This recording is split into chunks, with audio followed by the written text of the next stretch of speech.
I had always prided myself on my instincts. As a private investigator, I had spent years reading between the lines, uncovering secrets hidden in the mundane. But nothing in my career could have prepared me for the moment I discovered the truth about my wife, Laura. It began subtly, as these things often do.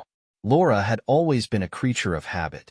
She worked as a teacher at the local elementary school and came home every evening with a radiant smile, eager to share stories about her students. Our lives were quiet but fulfilling. Weekends at the park, Sunday dinners with family, late-night conversations over wine. For 12 years, we had built a life together, one that felt unshakable. But then, little cracks started appearing. They were almost imperceptible at first. A shift in her tone, a glance away when I asked how her day was, and a growing distance I couldn't put into words.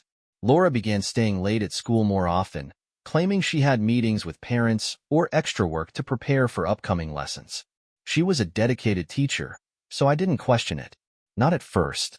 The moment my suspicions started taking root was a random Tuesday evening. I came home early from a canceled job and found her in the kitchen, a startled look on her face as if she hadn't expected me. Her phone buzzed on the counter, and when I glanced at the screen, she snatched it up too quickly. She laughed it off, saying it was just a message from a colleague. But something in her voice was off. A tremor, a hesitation. That night, I couldn't shake the feeling. I stayed awake long after Laura had fallen asleep, staring at the ceiling, my mind spinning with possibilities. Was I imagining things? Had the routine of our lives dulled my perception, or was something genuinely wrong? The next day, I started to notice patterns. She would disappear into the bedroom to take certain calls, lowering her voice to a whisper.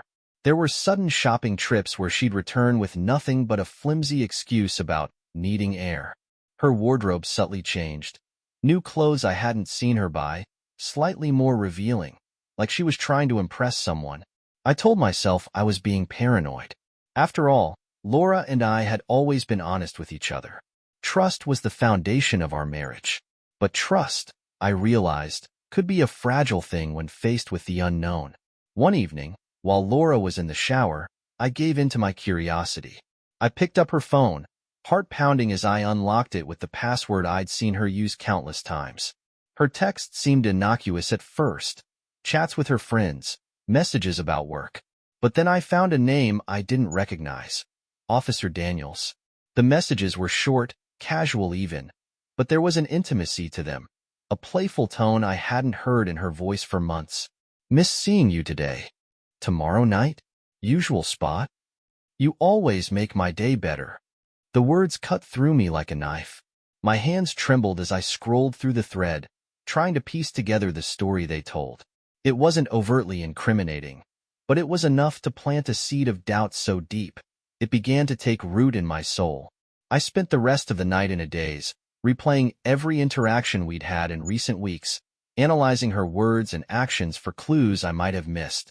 By morning, I knew I couldn't let this go. If there was something to uncover, I needed to know the truth, no matter how much it hurt. This was only the beginning. The next morning, my world felt heavier, like an invisible weight pressing down on my chest. Laura acted as though nothing was wrong. She kissed me goodbye with her usual tenderness, her eyes crinkling in that familiar way that had always felt like home. It was almost enough to make me doubt myself, to convince me that maybe I was overreacting. Almost. But the texts from Officer Daniels gnawed at me. Who was he? And why did their messages feel so personal? The questions refused to let me rest. By the time Laura's car disappeared down the street, I was already forming a plan. I started with her phone records. My work as a PI had left me with a few tricks up my sleeve, and it didn't take long to access her call logs and messages. As I sifted through them, patterns began to emerge. Calls to and from a number listed under Daniels at odd hours, long conversations during her supposed school meetings, and texts exchanged late into the night. It wasn't just the frequency that troubled me. It was the timing. These calls often came when I wasn't home, or during moments when she claimed to be busy. The pieces didn't fit together in any way that made sense unless I was willing to accept the worst. Fueled by equal parts dread and determination, I decided to follow her. I told her I had a client meeting that evening, and wouldn't be home for dinner. She barely looked up from her phone when I mentioned it, mumbling something about staying late at school to prepare for a parent-teacher conference. Her lack of interest stung more than I cared to admit. I parked my car a few blocks away from her school and waited. It felt surreal, sitting there in the dark, watching for signs of the woman I thought I knew better than anyone. My stomach churned with nerves, every passing car a potential glimpse of something I didn't want to see. Then, just as the sun dipped below the horizon, Laura emerged. She wasn't alone. A tall man in a police uniform stood beside her, his hand resting lightly on her lower back as they walked toward his squad car. Laura's face was illuminated by the streetlight, a look of ease and joy I hadn't seen in months. It hit me like a punch to the gut. I snapped a few photos with my phone, my hands shaking as I tried to steady the lens. They got into the car together and drove off, and I followed at a safe distance, my heart pounding louder with each passing mile. They stopped at a small diner on the edge of town, one I hadn't known existed. I watched from my car as they slid into a booth, their heads close together, their conversation animated and intimate. Every laugh, every glance, felt like a betrayal etched onto my soul. I sat there for hours, torn between storming in and demanding answers or waiting to see how far this would go. I stayed in my car, my breath fogging the windshield as I watched them through the diner window. They were seated in a booth near the back, tucked away from the bustling crowd. It wasn't just their proximity that struck me. It was the way Laura leaned into him, her hand occasionally brushing his arm, the soft laughter that lit up her face. I had seen that version of her before, but it hadn't been directed at me in a long time. As I sat there, a war raged inside me. Part of me wanted to burst through the doors and confront them, to demand an explanation and make a scene. But another part of me knew better. I needed more than just my anger to confront Laura. I needed proof, something undeniable. I adjusted my phone, angling it just right to capture a few clear photos of them. The sound of the shutter felt deafening in the quiet of my car. My chest tightened with every click, each snapshot cementing the reality I had been trying to avoid. After what felt like an eternity, they finished their meal and left the diner. I slouched lower in my seat as they passed by, their laughter muffled but still audible through my slightly cracked window. They didn't notice me. Why would they? To Laura, I was likely at home or still at my client meeting, completely oblivious. I followed them again, my hands gripping the steering wheel so tightly my knuckles turned white. They drove to a secluded area just outside of town, near an old park that had long since fallen out of use. I parked a safe distance away and watched as they got out of the car. They stood under a flickering street lamp, their silhouettes etched against the dim glow. I saw Officer Daniels reach out and tuck a strand of hair behind Laura's ear.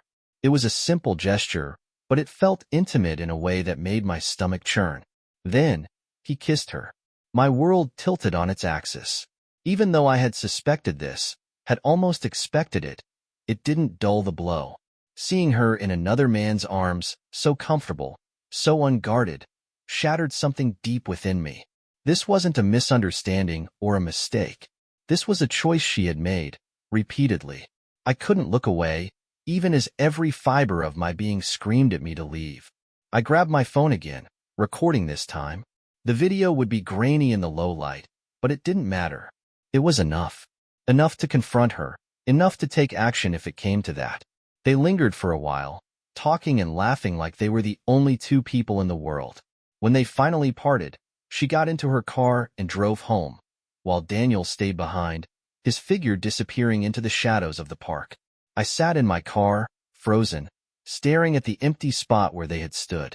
The proof was in my hands now, but it felt like a hollow victory. This was the confirmation I had feared, and it left me with only one question. What would I do next? The drive home felt endless, every mile a torment as I replayed what I had seen. I knew I had to confront Laura, but the question was how. A storm of emotions swirled within me. Anger, betrayal, sadness, even a bitter curiosity about how long this had been going on. By the time I pulled into the driveway, the house was dark. Her car was already there, parked neatly as if everything was normal. But nothing was normal anymore. I stepped inside, closing the door quietly behind me. The house was eerily silent. Laura was in the living room, her legs curled under her on the couch, a book in her hands. She looked up at me and smiled, the kind of smile that used to make me feel at home but now felt like a mockery. "Hey, you're home late," she said, her voice light and casual, as if she hadn't just been kissing another man an hour ago. "How was your meeting?" I stood there for a moment, trying to decide whether to respond or to launch straight into it. My hands clenched into fists at my sides as I forced myself to speak calmly. "It was fine," I said, my voice tight. "How was your night?" She shrugged, placing a bookmark in her novel and setting it aside. "Uneventful. I stayed late at school to prepare for the parent-teacher conference. Exhausting, honestly." Her lie hung in the air between us, suffocating. I took a slow step forward, pulling out my phone from my pocket. "Is that so?" My tone was sharp enough to make her glance at me more carefully, her brows knitting together. "Because I think I saw you with someone tonight." Her expression froze for a fraction of a second, just long enough for me to notice. Then she recovered, laughing nervously. "What are you talking about?" Without a word, I opened the gallery on my phone and held it out to her, the screen illuminated with the photo of her and Officer Daniels in the diner. Her face paled instantly, the blood draining from her cheeks as her gaze darted from the phone to me. She started, but her voice faltered. I didn't let her finish. "Do you think I'm stupid, Laura? That I wouldn't notice the lies? The late nights? The messages?" My voice cracked despite my effort to stay composed. "How long has this been going on?" She opened her mouth, but no words came out. Instead, she looked away, guilt written across her face. That single gesture shattered whatever thin thread of hope I'd been clinging to. She wasn't going to deny it because she couldn't. "How long, Laura?" I demanded again, louder this time. Her eyes filled with tears, and she finally whispered, 6 months. The admission was like a physical blow. 6 months. Half a year of lies, of deception, of her choosing someone else over me. I felt like the ground had been pulled out from under me. "Why?" I asked, my voice breaking. "Why would you do this to us?" "To me?" She started crying, but her tears didn't soften me. "I didn't mean for it to happen," she said through sobs. "I didn't know how to tell you." "You didn't mean for it to happen?" I snapped. "You didn't know how to tell me? You've been sneaking around with another man for months, Laura. Do you have any idea what you've done?" She tried to reach for me, but I stepped back, shaking my head. "Don't," I said coldly. "Don't touch me. I need some time to think." I turned and walked out of the living room, leaving her alone with her tears and my shattered trust. I didn't know what my next move would be, but I knew one thing. Nothing would ever be the same again. I shut the door to the guest room behind me, leaning against it as though it could hold back the flood of emotions threatening to consume me. My chest heaved, each breath a struggle as anger, pain, and disbelief churned within me. Laura's sobs echoed faintly through the house, muffled by the walls, but I couldn't bring myself to care. Those tears felt hollow, too little, too late. I sat on the edge of the bed, staring at the floor. How had it come to this? Our life together, our love. Was it all a lie? My mind spiraled through a reel of memories, once beautiful, now tainted. The nights we'd stayed up dreaming of the future, the lazy Sundays spent wrapped up in each other, the times she had looked at me like I was her whole world. Was any of it real? Or had she been slipping away from me for longer than I'd realized? The house fell quiet. I wondered if she had gone to bed, or if she was still sitting on the couch, replaying the confrontation. Did she feel the weight of what she'd done? Or was she only sorry for getting caught? The silence pressed down on me, heavy and suffocating. I needed air. Grabbing my jacket, I slipped out the back door and into the cool night. The neighborhood was still, the stars above indifferent to my turmoil. I walked aimlessly, my feet crunching against the gravel path as I tried to clear my mind. But every step seemed to lead me back to the same questions, the same heartache. Why hadn't she come to me if something was wrong? Had I missed the signs? Was it my fault that she'd found solace in someone else? The thought gnawed at me, even though I knew deep down that her betrayal was her choice, not mine. Still, it was impossible not to wonder if I had failed her in some way. If I had failed us. My phone buzzed in my pocket, jolting me from my thoughts. I pulled it out, half expecting to see a message from Laura, but it was a notification from the home security app. I'd installed cameras months ago, mostly for peace of mind, but I hadn't thought much about them until now. Curious, I opened the app and pulled up the live feed. Laura was in the kitchen, pacing back and forth, her phone clutched tightly in her hand. Her movements were frantic, her expression a mix of panic and desperation. She was texting someone. My stomach churned as a dark thought crossed my mind. Was it him? Was she reaching out to Daniels even now, after everything that had just unfolded? The idea made my blood boil. I turned off the feed and shoved the phone back into my pocket, not trusting myself to keep watching. If she was still in contact with him, I didn't know how I would handle it. My resolve to stay calm was hanging by a thread. When I finally returned home, the house was dark again, and Laura was nowhere to be seen. I checked the master bedroom, and sure enough, she was curled up under the covers, her back to the door. For a brief moment, I thought about waking her, demanding to see her phone, demanding more answers. But I stopped myself. Not tonight. I needed to think, to plan, to figure out my next move. I retreated to the guest room once more, lying awake for hours as the night dragged on. Every tick of the clock felt like a countdown to the moment I'd have to decide what came next. Could I forgive her? Could I stay in this house, in this marriage, knowing what she'd done? One thing was certain. The silence between us wouldn't last forever. Tomorrow, the storm would rage again. The morning arrived too quickly, sunlight spilling through the blinds like an unwelcome guest. I hadn't slept, not really. The night had been a blur of restless thoughts and unanswered questions. I knew I had to confront Laura again, this time with clarity, with purpose. But as I stepped into the kitchen, it became clear she had beaten me to it. Laura was sitting at the table, a mug of coffee in her hands. She looked smaller somehow, her shoulders hunched as if carrying the weight of the world. Her eyes were bloodshot, her face pale.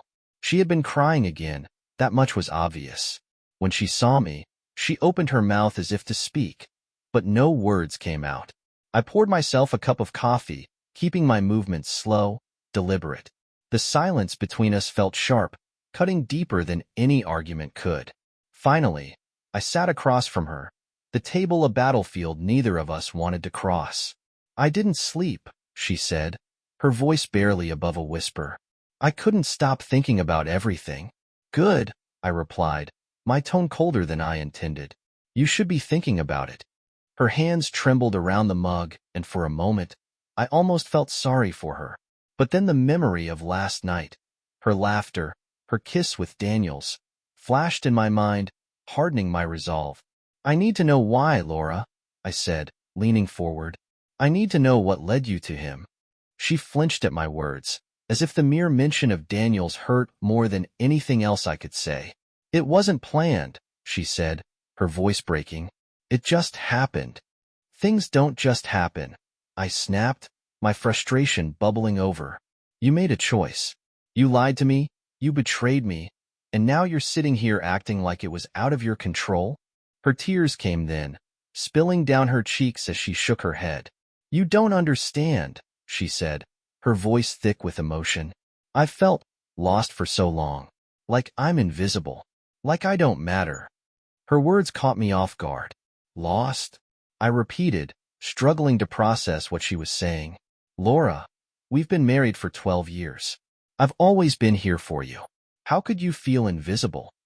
"I don't know," she admitted, her voice cracking, "but it wasn't your fault, okay? It's me. Something in me felt broken, and I didn't know how to fix it. And then she trailed off, her eyes darting away from mine. "And then he what?" I pressed, my anger surging again. "Made you feel special? Made you forget about the life we built together?" Her silence was answer enough. I stood abruptly, my chair scraping against the floor. "You had a choice," I said, my voice trembling. "You could have talked to me. You could have told me how you were feeling. But instead, you turned to someone else. Do you have any idea how that makes me feel?" "I'm sorry," she whispered, her tears falling freely now. "I don't know how to fix this. I don't even know if it can be fixed." For the first time since this nightmare began, I saw her vulnerability, not just the guilt, but the fear. and for a fleeting moment, I wondered if I could find it in myself to forgive her. But the thought was drowned out by the overwhelming sense of betrayal that still clung to me like a shadow. "I need space," I said finally, my voice hollow. "I can't be here right now." Laura didn't stop me as I turned and walked out the door. But as I stepped outside, a sudden realization struck me.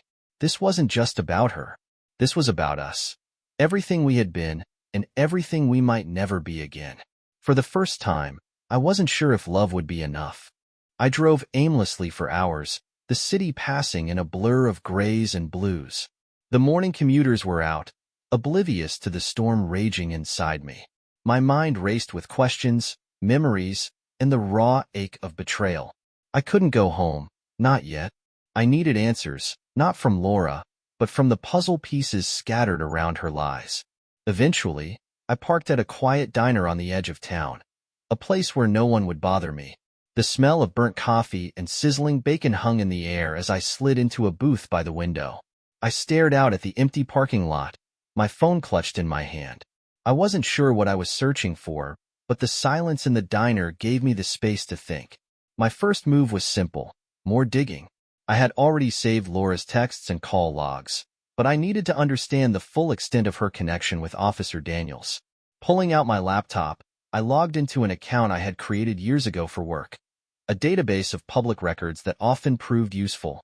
Typing in his name, I quickly found his profile.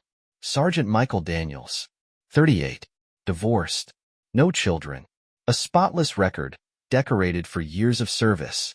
On the surface, he seemed respectable, even admirable. But that only made me angrier. He wasn't just some random fling. He was calculated, polished, a predator who had inserted himself into my wife's life. I scrolled through his social media, a mix of polished professionalism and personal glimpses. Pictures of him in uniform, smiling with colleagues, standing in front of his patrol car. A few tagged photos revealed another side. Drinks at bars, arms draped around women whose faces were blurred out. It painted a picture of a man who lived two lives, much like Laura seemed to be doing.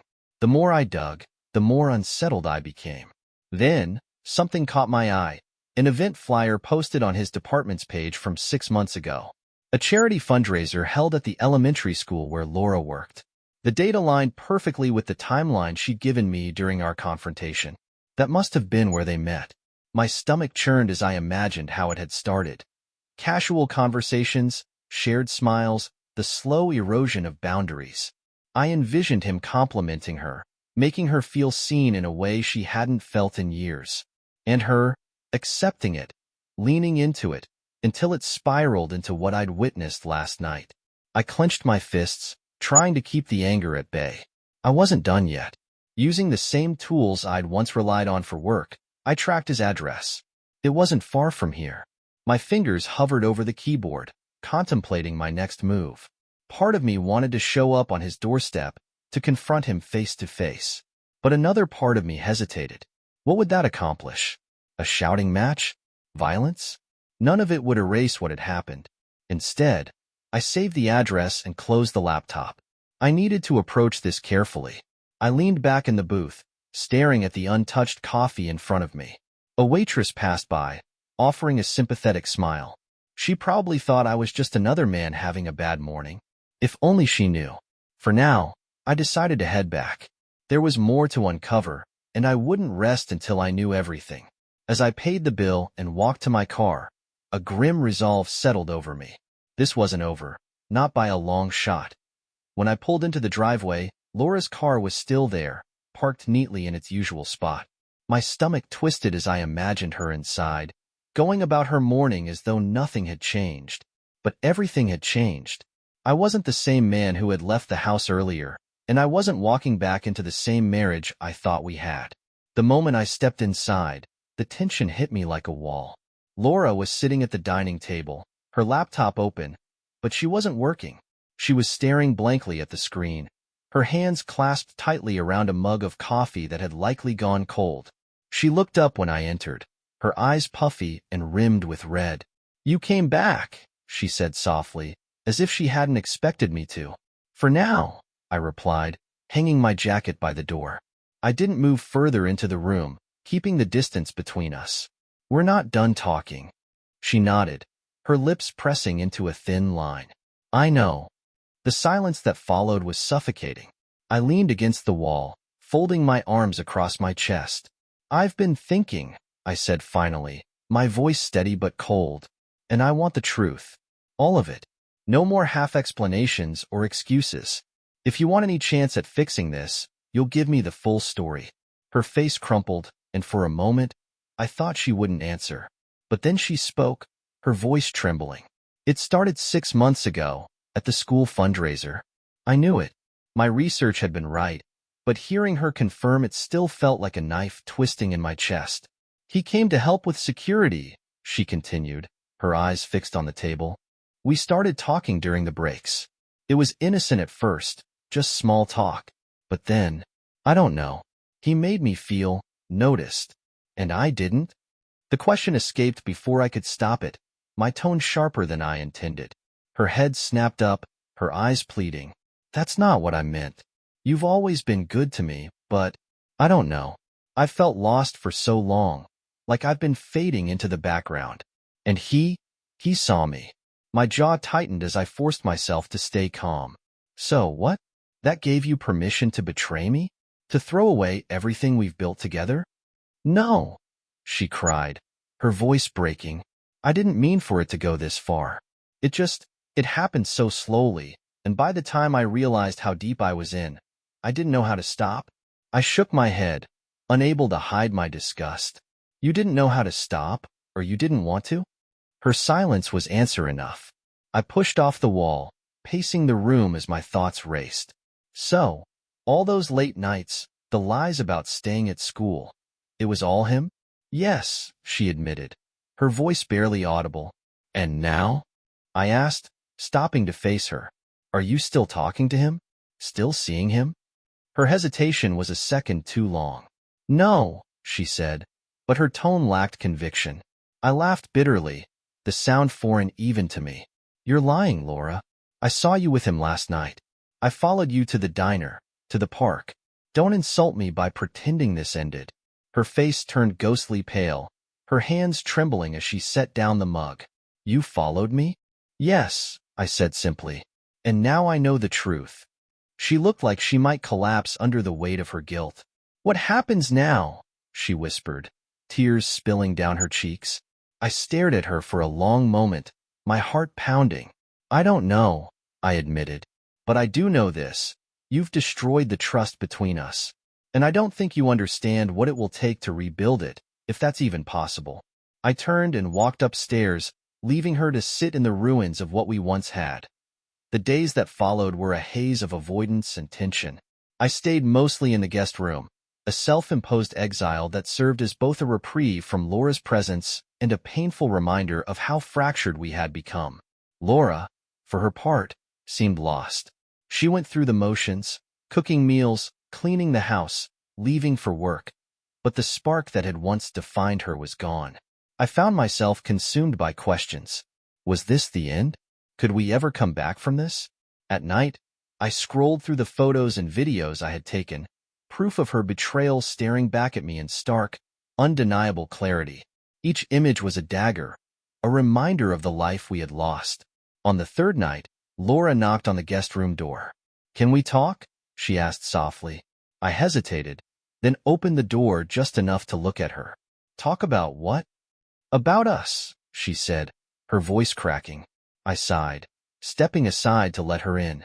She sat on the edge of the bed, wringing her hands. I've been trying to figure out how to make this right, she began. Have you ended things with him? I asked bluntly. Yes, she said quickly. I blocked his number. I told him it's over. I searched her face, looking for any sign of deceit. And I'm supposed to just believe that? I don't know, she admitted. I don't expect you to forgive me, but I need you to know I'm willing to do whatever it takes to fix this. Her words stirred something in me, but the anger and hurt still sat like a stone in my chest. You don't get to decide what fixing this looks like, I said. You've broken something that might not be reparable. Her tears fell freely now, and for a moment, I almost felt sorry for her. But the memory of her with Daniels was too fresh, too raw. "Go to bed, Laura," I said finally. "We'll talk more tomorrow." She left without another word, and I closed the door, feeling no closer to resolution than I had before. The next morning, I set out to gather the rest of the evidence.